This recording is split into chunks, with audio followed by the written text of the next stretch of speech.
Buenas tardes, sean cada uno de ustedes bienvenidos. El Consejo Estatal para las Culturas y las Artes, a través del Museo de San Cristóbal de las Casas de Cusac, les da la bienvenida. El día de hoy tenemos nuestro segundo ciclo de conferencias, en esta ocasión por motivo del bicentenario de la Independencia de México. El día de hoy nos acompañan el licenciado Amado Salazar y la maestra Enedina Domínguez, quien anteriormente pues ya nos había visitado. Es un gusto tenerlos por acá. Si me permiten, voy a retirarlo. El motivo de este ciclo de conferencias, como su nombre lo indica, es para conmemorar el bicentenario de la Independencia de México.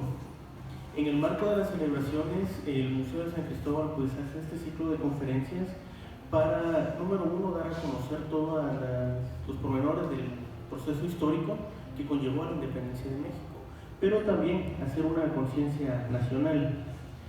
Sabemos que por la cuestión que estamos viviendo en cuanto a pandemia, en cuanto a limitación de aforo y demás, los eventos presenciales normalmente han tenido muy poca concurrencia. Sin embargo, agradecemos a la Conecul de Chiapas por la apertura a sus plataformas digitales, en las cuales se transmitirá esta información. Acompaña el licenciado Amado de Jesús Hernández Salazar.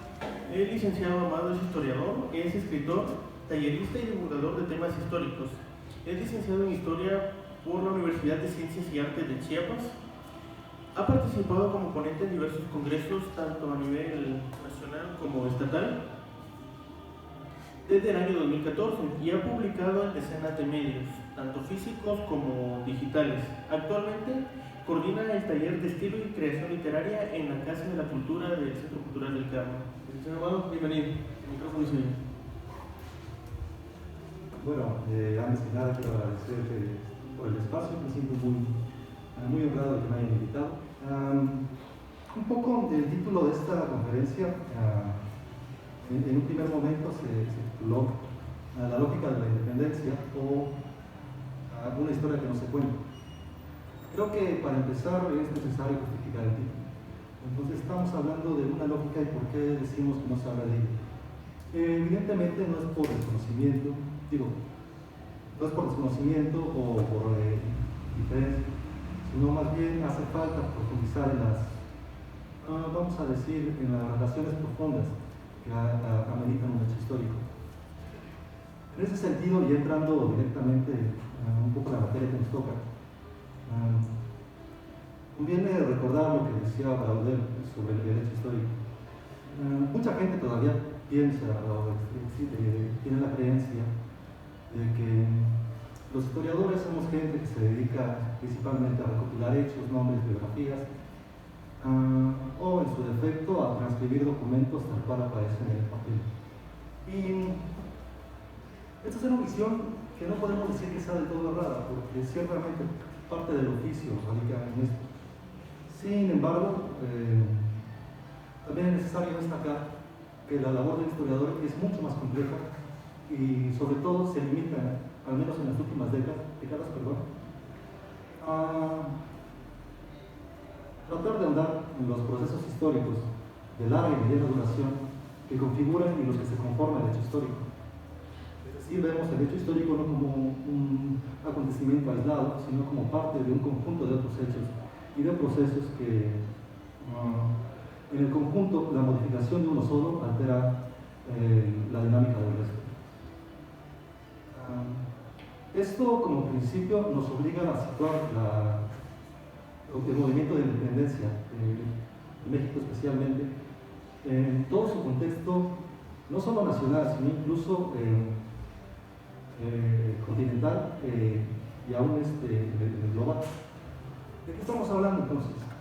Bueno, si tomamos en cuenta que la conjura o la conspiración de Querétaro fue la que da el inicio de la independencia, al menos según la historiografía clásica, debemos recordar también que no es el único movimiento o la única conjura que sucede en esta época, al menos en Nueva España. Tenemos antecedentes, por cierto, tenemos noticia, mejor dicho, de que este tipo de conspiraciones ya se venían desde 1793. Un ejemplo es la de, precisamente en este año, la de Juan Antonio de Montenegro, quien fue un vicerrector de la Universidad de Guadalajara, fraguó una conspiración y desgraciadamente diríamos hoy, fue descubierta. Más interesante es aún la otra conspiración, la de 1799, parte del grupo de los llamados Guadalupes, un grupo de criollos de más o menos posición acomodada, que durante el proceso independentista posterior representará una lluvia invaluable para las fuerzas de Hidalgo y de Allende, ¿no? Esta fue la famosa conjura de 1799 y recibió el nombre de la Conjuración Nacional Americana. Aparte de esta tenemos más bien un intento de golpe de Estado en 1808, encabezado por el rico hacendado Gabriel de Yermo, en el que incluso logró secuestrar, mejor dicho, tomar prisionero al virrey de aquel entonces, José de Iturrigaray. En ese sentido lo tomamos como antecedentes de estos hechos para mencionar que la conspiración de Querétaro fue una de las tantas conjuras que hubieron a principios del siglo XIX en México. A su vez, todas estas conjuras y movimientos independentistas se sitúan dentro de la multitud, dentro de los numerosos movimientos independentistas de América, que a su vez se insertan dentro de lo que conocemos en la historiografía como la crisis del antiguo régimen, que va a sintetizar, mejor dicho, sus propuestas en dos acontecimientos: la Revolución Francesa y la independencia de las 13 colonias en Norteamérica. A su vez, estos acontecimientos, o esta fase, podemos situarla dentro de un periodo histórico de más larga duración que vamos a llamar la transición del modelo feudal al modelo capitalista. Entonces, haciendo un repaso, recapitulando lo que decimos, podemos ubicar los movimientos independentistas en una conclusión de acontecimientos y de procesos de muy larga duración. Entramos, por ejemplo, como les había dicho, recapitulando un poco, en la transición del feudalismo al capitalismo, más específicamente la crisis del antiguo régimen. Todavía reduciendo la escala un poco más, llegamos a los movimientos de independencia de toda Latinoamérica, y en escala más pequeña, en escala nacional, todos los movimientos independentistas en la Nueva España, ¿no? Esta sería en un principio la primera lógica de la independencia, es decir, como había anticipado antes, situar el hecho histórico dentro de su contexto global y una perspectiva, vamos a llamar, es decir, de la regulación. ¿Qué representa en ese sentido los movimientos independentistas? Bueno, volvemos de nuevo a la escala grande, a la escala amplia, que es la de la transición del feudalismo al capitalismo. En este sentido, los movimientos independentistas funcionan como una larga continuación de un proceso que ya se venía gestando por lo menos desde la Edad Media, desde la Alta Edad Media, quiero decir, ¿no? Perdón, la Baja Edad Media. Así, por ejemplo, en esta etapa, a finales del siglo XIX, a principios del siglo XIX, vemos la consumación de lo que se ha llamado la universalización de la historia. Es decir, que a partir sobre todo de las cruzadas, todos los eventos que se realizan en las sociedades van a influir directamente en otras sociedades completamente lejanas. En ese sentido, vamos a hablar que a finales de la Edad Media, e incluso en el Renacimiento, encontramos, como les decía, que la historia de los pueblos empieza a estar entrelazada de manera muy profunda entre sí. ¿Quiere decir que esto no pasaba antes? Bueno, evidentemente pasaba, pero diríamos que es más bien un hecho anecdótico. Lo que quiero decir con esto es que en esta transición del feudalismo al capitalismo, por primera vez en la historia, lo que se decida, por decir un ejemplo, el Concilio Vaticano o en Roma, va a afectar directamente en otras latitudes del mundo.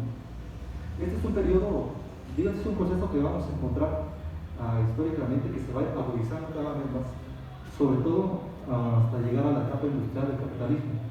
Y bueno, ahí tendríamos los ejemplos clásicos, que son la Primera Guerra Mundial, la Segunda y la crisis del 29. En ese sentido, recordemos en un repaso histórico bastante sucinto que esta universalización de la historia es básicamente una secuencia de hechos históricos o de procesos que van a configurar el mundo de una forma más estrecha. Es decir, la movilización de tantas masas numerosas en las cruzadas, la expansión del Islam, la exploración marítima de los portugueses, el descubrimiento de América por parte de los españoles, el colonialismo, la explotación de esclavos en África, el colonialismo inglés. Todo es parte de una larga secuencia que podemos llamar esta transición del feudalismo al capitalismo. Bueno, en esta dinámica de larga duración es donde podemos situar los movimientos independentistas. Específicamente lo que llamamos la crisis del antiguo régimen. Para los que no están tan familiarizados con el término, ¿qué significa la crisis del antiguo régimen? Bueno, a grandes rasgos, la crisis del antiguo régimen es el desplazamiento del Estado monárquico en favor de los estados liberales. Es decir, que la ideología dominante a partir del siglo XVIII va a ser la ideología liberal, una ideología que promueve más libertades, sobre todo en materia comercial, la defensa de la propiedad privada, y está basada en los principios de la Ilustración. En ese sentido, la crisis del antiguo régimen, que es el Estado monárquico, como lo conocemos en aquella fecha, va a representar, se va a sintetizar, mejor dicho, en dos movimientos o en 12 acontecimientos que van a tener una gran influencia en los movimientos independentistas posteriores. Se trata, como ya habíamos anticipado, de la independencia de las 13 colonias en Norteamérica y de la Revolución Francesa en Francia, evidentemente. ¿Qué implicación o qué importancia tienen estos dos acontecimientos en los movimientos independentistas? En primer lugar, porque van a difundir las ideas liberales y sobre todo van a probar que existen alternativas al Estado monárquico, ¿no? Evidentemente, muchas de estas ideas circularon clandestinamente en la Nueva España de aquel entonces. Aquí, de hecho, este repaso conceptual, podemos preguntarnos exactamente, ahora sí, ¿cuál es la lógica de la independencia? Bueno, un poco en ese sentido conviene problematizar el acontecimiento, los hechos, de manera que tengamos un eje más claro hacia donde dirigirnos. Por ejemplo, ¿quiénes querían la independencia? ¿Quiénes se oponían a ella? ¿Por qué? ¿Cuál era el malestar que existía en la Nueva España para que tanta gente se decidiera a involucrarse en movimientos independentistas? O al contrario, para rechazarlos tajantemente. Entramos aquí ya en la escala nacional, un poco más reducida, pero todavía bastante amplia. Y convendría, antes de empezar directamente con los movimientos independentistas, repasar el papel que desempeñaron las reformas borbónicas. ¿A qué se le conocen las reformas borbónicas? Bueno, las reformas borbónicas fueron un conjunto de medidas y disposiciones que la nueva dinastía de los Borbones, que llegó en 1700 a España, bueno, a Castilla, para reemplazar a los Habsburgo,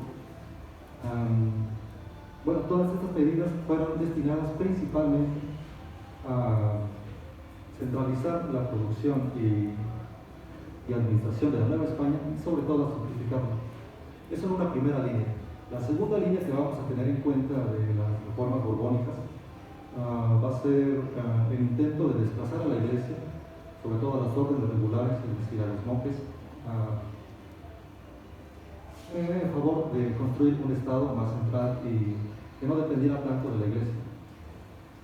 Recordemos que durante los primeros 2 siglos de colonización de la Nueva España, la Iglesia desempeñó un papel fundamental, incluso podríamos decir crucial, y llevó ya la conquista a través de la famosa conquista espiritual a regiones donde posiblemente hubiera sido muy difícil conseguir el vasallaje de ciertos pueblos, de ciertas regiones, por maneras violentas. Sin embargo, las órdenes religiosas habían acumulado muchísimo poder, sobre todo a través de sus haciendas e ingenios. Un poder que a la corona le preocupaba demasiado, porque ciertamente estaban bajo su mandato, pero igual la amenaza a su poder y sobre todo a sus disposiciones era potencial. En ese sentido, las disposiciones de las reformas borbónicas se orientaron hacia la orden que tenía más autonomía y también más influencia en Nueva España, que eran los jesuitas. Los jesuitas, además de la labor educativa y de difusión de ideas que caracterizan a la orden en aquella época, tenían una influencia económica considerable. Entonces, en ese sentido, la corona, anticipándose a la influencia que podrían presentar los jesuitas, que compartían en muchos casos las ideas liberales, decidieron expulsarlos en 1768. Esta es una cuestión muy interesante porque la corona, tratando de recuperar o de avanzar más poder, centralizar la administración, excluye a los jesuitas que de uno u otro modo significaban un papel fundamental en la organización de Nueva España. Vamos a encontrar aquí entonces un vacío de poder y un malestar que prontamente van a capturar otros grupos. Volviendo a las reformas borbónicas, ahora ya en el sentido de la economía, la versión clásica sostenía que estas reformas se implementaron con el fin de desarrollar la economía en Nueva España. Digo que esta es la versión clásica, la versión tradicional, porque en las últimas décadas, sobre todo con el trabajo de la doctora Josefina Zoraida, se ha probado que no es tan exacto. Al contrario, parece ser que estas reformas fueron destinadas a aprovecharse del auge que ya venía desarrollándose, el auge económico que ya venía desarrollándose en la Nueva España, y sobre todo a acaparar todos sus recursos. En ese sentido, vamos a encontrar que las reformas borbónicas causaron muchísimo malestar, no solo entre los sectores desplazados por estas reformas, vamos a llamar el clero regular, las órdenes quiero decir, sino también entre el grueso de la población, porque las reformas borbónicas implicaron un aumento en la fiscalización, una mayor eficiencia que prácticamente asfixió económicamente a la población. Es muy importante, yo quería comenzar con esto, las reformas borbónicas, porque nos permiten comprender el plano definitivo, el malestar en el que crecen los movimientos independentistas. No es gratuito, por supuesto. Había una presión por las reformas borbónicas que de uno u otro modo terminaron por desencadenar los efectos del movimiento independentista. Muy curioso notar en ese sentido que el proyecto de las reformas borbónicas fue exitoso para la corona, porque la recaudación de impuestos creció enormemente durante la etapa de las reformas borbónicas, quiero decir, al final del siglo XVIII, ¿no? Sin embargo, esta recaudación de impuestos no se quedó en la Nueva España, sino que fue destinada casi en su integridad a la metrópolis, a España, que en ese momento estaba pasando una etapa muy bélica contra las otras potencias europeas, sobre todo con Francia y con Inglaterra. Toda esta carga tributaria y fiscal terminó por asfixiar, como decía, al grueso de la población y sobre todo a las corporaciones que antes recibían este tipo de la recaudación. Más grave aún fue el hecho de que tras todos los conflictos bélicos, España en algún momento se vio necesitada de más recursos y ya no tenía de dónde sacar. Medidas inmediatas que se probó con éxito porque permitió mantener a flote la economía de la metrópolis y costear las guerras fue la emisión de los vales de deuda a partir de 1790. ¿Qué eran los vales de deuda? Simplemente era deuda que contraía la corona, en este caso el rey, y que se podían intercambiar libremente. Sin embargo, estos vales en algún momento crearon una inflación terrible y propició mucho malestar. Llegó a tal punto que en algún momento se hizo necesario regularlos, empezar por lo menos a mantenerlos controlados. Fue en esta lógica que en 1804 se promueve una cédula real en la cual se ordena a la Iglesia que venda sus bienes. El capital que reúna lo destine a la Iglesia precisamente para seguir costeando las guerras que traía contra los imperios. ¿Por qué es tan importante esto? Bueno, la Iglesia no tenía tantas propiedades, entonces de la venta realmente no se sacó. Sin embargo, tenía bastantes recursos a través de la venta, de lo que recibía a través de los diezmos, de la venta de la realización de misas, las capellanías, las obras pías. En ese sentido, la Iglesia funcionaba como una especie de banco. Recordemos que en aquel entonces no existían los bancos, y prestaba dinero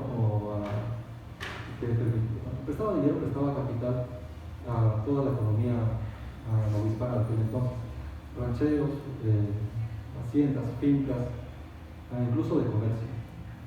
Bueno, en el momento que se pierde el capital de la Iglesia para costear las guerras de España, como había dicho, la Nueva España se descapitaliza y crece un clima de malestar general, sobre todo porque llevó a muchísima gente a la pobreza. Bueno, encontramos ahí los primeros detalles, los primeros indicios de este malestar que va por reventar en el movimiento de independencia. El primero es el económico. Lo que pasando es la descapitalización de la Nueva España, la excesiva carga fiscal hacia, en ese entonces eran vasallos, y aunque esto no lo mencioné, pero lo vamos a tratar de paso, el desplazamiento o la exclusión de los sectores de los criollos en favor de los peninsulares. De hecho, una de las grandes medidas o de los grandes objetivos de la reforma borbónica fue justamente eso, asegurarse de que el control de las corporaciones y de los altos cargos quedara en manos de los peninsulares, en detrimento de los criollos, por supuesto. Ahora, no vamos a decir que todos los criollos estaban desplazados. Al menos sabemos que un 5% estaba en una posición muy acomodada y tenía muy buenas relaciones con las altas jerarquías de la Nueva España. Sin embargo, digamos, el resto de los criollos no estaban en la misma posición y se sentían muy marginados y excluidos por este tipo de medidas. Fue fácil entonces que entre estos sectores empezaran a propagarse las ideas liberales y independentistas. Entramos aquí un poco sin querer ya en la composición étnica de la Nueva España, y esto nos hace preguntarnos quiénes eran o cómo estaba constituida la población a finales del siglo XVIII y principios del XIX. Es interesante porque esta población es la que va a empuñar las armas contra la corona, por en su caso defenderla. Ya les había dicho, los criollos eran la clase más ilustrada de la Nueva España, y estaban muy molestos, se sentían muy marginados por las decisiones de la reforma borbónica. Paralelo a ellos también podemos mencionar todo el sistema de castas, es decir, los descendientes de españoles o criollos. Estaba el sistema de castas, es descendiente de criollos o españoles mezclados con otras etnias, entre ellas los indígenas, los negros, o en una menor proporción también los chinos. Todas este movimiento de las castas para finales del siglo XVIII van a representar alrededor del 20% de la población y van a ser uno de los sectores más proclives, o que van a recibir con mayor entusiasmo las propuestas liberales, porque en general no tenían mucho que perder y al contrario tenían mucho que ganar. En ese sentido ya encontramos a los dos primeros impulsores o los dos primeros promotores de las ideas liberales o de los movimientos independentistas en la Nueva España. Van a ser los criollos y las castas. En cierto modo también cabría considerar aquí a los indígenas, que en aquel entonces representaban por lo menos el 60% de la población. Sin embargo, su participación es materia de debate en las cuestiones independentistas. Hay quienes dicen que fue decisiva y hay quienes opinan que realmente ellos preferían mantenerse al margen porque independientemente de independientes. Recapitulando, decíamos que había un malestar generalizado en la Nueva España. Todo este malestar, como decíamos, fue muy receptivo a las ideas liberales y sobre todo a los ejemplos que ya les había mencionado de la Revolución Francesa y los movimientos independentistas. En ese sentido, como ya habíamos dicho, estos dos movimientos representaron la prueba de que existían alternativas viables al modelo monárquico español y sobre todo a los modelos autoritarios. Bueno, llegamos ya al punto donde habíamos iniciado esta presentación, que era a todo este estallar de las burbujas conspirativas, ¿no? Todos estos movimientos conspirativos contra la corona, en realidad muchas veces no eran conspirativos, solamente pedían libertades mayores libertades comerciales y mayor autonomía, ¿no? Quizás no hubiera estallado propiamente movimientos independentistas de no ser por un hecho que es crucial para entender el movimiento independentista, que es la abdicación del rey Carlos IV en favor de su hijo Fernando. Luego Fernando abdica en favor de José Bonaparte, es decir, Francia toma posesión de España. Aquí vamos a entrar a un problema que se planteó en aquel entonces y que aún el día de hoy todavía resuena en la mentalidad popular. Es decir, una vez que desaparece el rey o el rey es desplazado por el invasor francés, surge el problema de la legitimidad y de la soberanía. ¿En qué recae la soberanía ahora que el rey no está? Había dos líneas bastante diferenciadas. Una de ellas decía que estuviera quien estuviera, las corporaciones, la administración hispana debería seguir obedeciendo a la autoridad. Y existía otra tendencia, que es la que nos interesa para este proceso independentista, que sostenía que una vez que el rey desaparece, la soberanía volvía a los ayuntamientos y sobre todo a la población. Es en ese sentido, sobre todo en España, donde a falta de un rey, la población va a promover la creación de cortes que permitan decidir la política y qué se va a hacer con el reino ahora que falta el rey, que hay un extranjero en el poder. Este movimiento, este proceso usualmente se deja de lado porque es prácticamente simultáneo, al menos en las fechas, con el estallido del movimiento de Hidalgo. Las Cortes de Cádiz, por ejemplo, convocan a la Nueva España a que envíe 6 delegados, 6 diputados, mejor dicho, para representar los intereses de la colonia en la metrópolis a principios de septiembre, justo pocos días antes del grito de Dolores.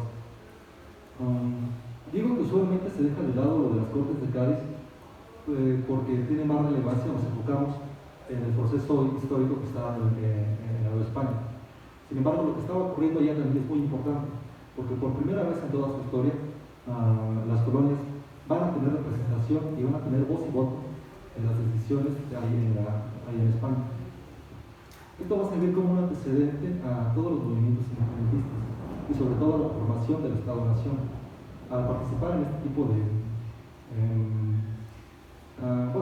actividades políticas, vamos a llamarlo así, se va gestando esa sensación de que podemos organizar algo, se puede, claro, construir un Estado sin necesidad de España.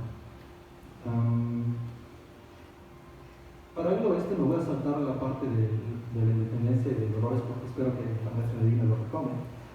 Vamos a pasar al otro hecho que va a configurar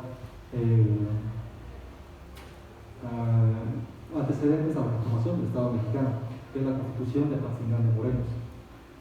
Recordemos, mencionemos, mejor dicho, que la revuelta que promueve Hidalgo en un principio pretendía ser liberal, pero muy pronto se convirtió en una revuelta popular en contra de los hacendados y sobre todo de los peninsulares y los criollos. Esta tendencia no fue del agrado de la mayoría de la población acomodada, y sobre todo a raíz del evento de la Alhóndiga de Granaditas, en el que se demostró que la turba estaba muy indignada contra las clases altas y, vamos a decirlo coloquialmente, quería sangre. Entonces el movimiento independentista a través de Hidalgo se convirtió en un movimiento popular y subversivo. En ese sentido, una vez que Hidalgo muere, es ejecutado, Morelos va a continuar esa senda, pero él, a diferencia de Hidalgo, va a tomar decisiones, tal vez, mejor dicho, de mayor efecto político. Por ejemplo, la creación de un Congreso y de una Constitución. Este es otro hecho que también se deja de lado, pero la Constitución de Apatzingán y la creación de un Congreso con diputados en la Nueva España va a ser el primer intento independiente por tratar de crear un modelo de administración y gobernanza diferente al de la monarquía. Bueno, ¿te da tiempo para hacer una conclusión o seguimos? A grandes rasgos, este es el clima en el que se generan los movimientos independentistas. Explicamos el malestar, explicamos lo de la revuelta popular. Sin embargo, aquí hay que tenemos que hacer un matiz muy importante. Aunque usualmente creemos que el movimiento de la independencia empieza en 1810, en realidad este movimiento que inicia Hidalgo se trunca con la muerte de Morelos. Con la muerte de Morelos prácticamente se restablece el equilibrio o la paz en la Nueva España, aunque en algunas partes, sobre todo en Guerrero, con Vicente Guerrero, va a continuar latente, ¿no? En ese sentido, volvemos otra vez a lo de las Cortes de Cádiz, que habían conseguido establecer una monarquía constitucional en ausencia del rey y mayores libertades a los ciudadanos. Este también es una precisión muy interesante. Con las Cortes de Cádiz, la población de la Nueva España y de toda España, la población de España y de las colonias van a dejar de ser vasallos y se convierten en ciudadanos. Es decir, gente que puede expresar sus opiniones y tomar participación activa en la política. Todo esto se va a truncar con el regreso de Fernando VII en 1814, porque él desconoce todos los avances, todas las medidas hechas por las Cortes de Cádiz, y se va a encontrar con un rechazo popular. Entonces, en ese sentido, las conquistas que se habían ganado en las Cortes de Cádiz van a ser desplazadas o rechazadas por el rey Fernando VII, lo que va a crear todavía más malestar ahora ya en la población criolla de la Nueva España. Recordemos, una vez apaciguado o sofocada la revuelta de Morelos, pretendían ahora sí buscar mayores libertades. Un poco a grandes rasgos, este va a ser el clima o el repaso general tanto de la situación, el contexto histórico en el que se sitúan los movimientos independentistas y las explicaciones tanto económicas como sociopolíticas en las que surge la independencia. Ahora me gustaría ahondar un poco más. Tendría preparado más temas, pero por cuestiones de tiempo creo que lo dejamos por acá, y para mí es un gusto darle la palabra a la maestra Ley. Consejo Estatal para las Culturas y las Artes. Gobierno de Chiapas.